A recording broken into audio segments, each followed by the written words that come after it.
Hello and welcome to Miniature Adventures. I'm Big Lee, and today I want to discuss realism versus playability. Are you a rivet counter? So this conversation has come up many a time, but it was spurred along by a very recent one about realism in Wargames and how real is too real. You know, at what point does a game become unplayable because it's too real? And sort of the spin-off of that is, you know, what is historical and what point does it become fantasy? You know, when you've sacrificed to so much realism to make a game playable, does it become a fantasy game in effect? Or are you the sort of person who really wants loads of historical accuracy in there, tons of tables and that sort of thing? You know, so for me, gaming has always been a balance between historical accuracy and playability, fun, in other words, and which sort of camp you're in or where you are in between will determine what sort of games that you like to play. And I personally would argue that the best war games are always a bit of a compromise. They're neither one extreme nor the other, but you may feel differently. Now, I'd hazard a guess that most wargamers, historical wargamers anyway, love history. They love delving into the detail. It's why we play historical war games rather than sci-fi or fantasy.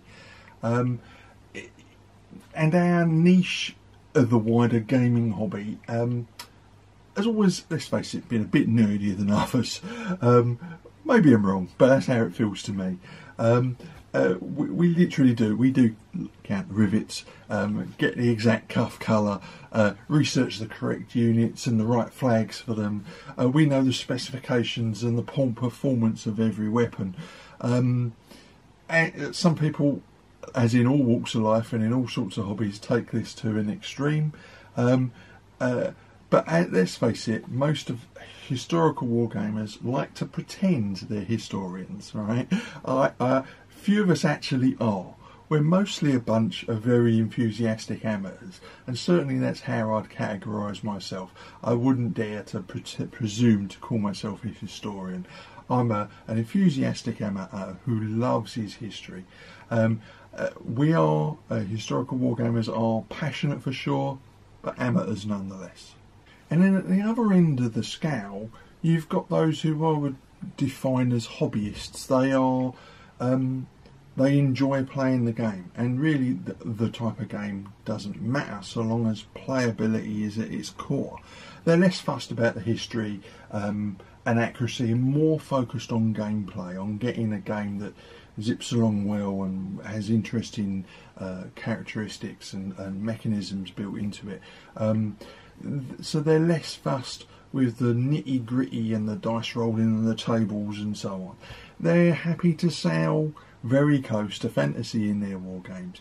Maybe they're so oblivious to history they don't even realise it, particularly if they're playing World War III, and let's face it, it didn't happen, therefore it's fantasy, it's not historical. You can put in all historical equipment and potential tactics, but at the end of the day you're imagining what that might have happened, and therefore that puts it, as far as I'm concerned, it puts it in the category of World War III. Now, I've got no problem with people playing that sort of game, but as far as I'm concerned, that's outside of the realms of historical wargaming. And for the hobbyist, rules mechanisms that emphasise fun and playability are the most important to them. Accuracy is something of an anathema.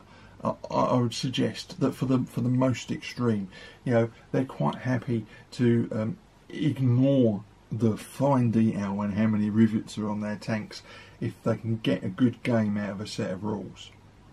Now, for me, I've always thought that realism lies somewhere in between those two extremes. I've spoken about this plenty of times before, both in the videos on my blog and amongst my friends. Sometimes I think the search for realism is a bit of a myth, because realism can mean different things to different people. But I think the best games are always a really good compromise of those things that really grab the essence of the historical scenario or period, with a really good playable set of rules. So they're somewhere in between. So although there's an element of the rivet counter in me, I wouldn't quite put myself into that category, and neither am I just the pure hobbyist. I do like a game that reflects the period, that tells you something, that teaches you something about the history, while having fun in a playable game at the same time. You know, all war games are a simulation, that goes without saying, and the type of rules you play are always going to be a balance between that simulation and playability.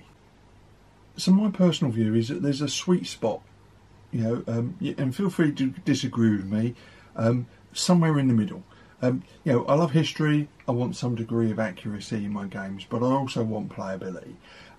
Each player's sweet spot will be slightly different, you know, depending on which end of the scale we're at, as in all things in life. And I've said it before, our hobby is a broad church. I think it can accommodate both groups of people, and we can all still relate to each other. There's room for everyone in our hobby. Certainly I don't think we should be excluding people because they fall within one category or another. So I'm quite happy to I won't use the word tolerate, I'm quite happy to associate with sci-fi and fantasy gamers, because there's a little bit of me that's interested in that as well. So a very short video today. I hope you found it interesting, maybe it's sparking a conversation. I'd love to chat to you in the comments. Obviously please leave your comments below, and if you enjoyed the video, please like, subscribe and share. So until next week, as always, look after yourself, get in as many games as you can, hopefully around a table with some friends now, and so until next week, keep rolling high.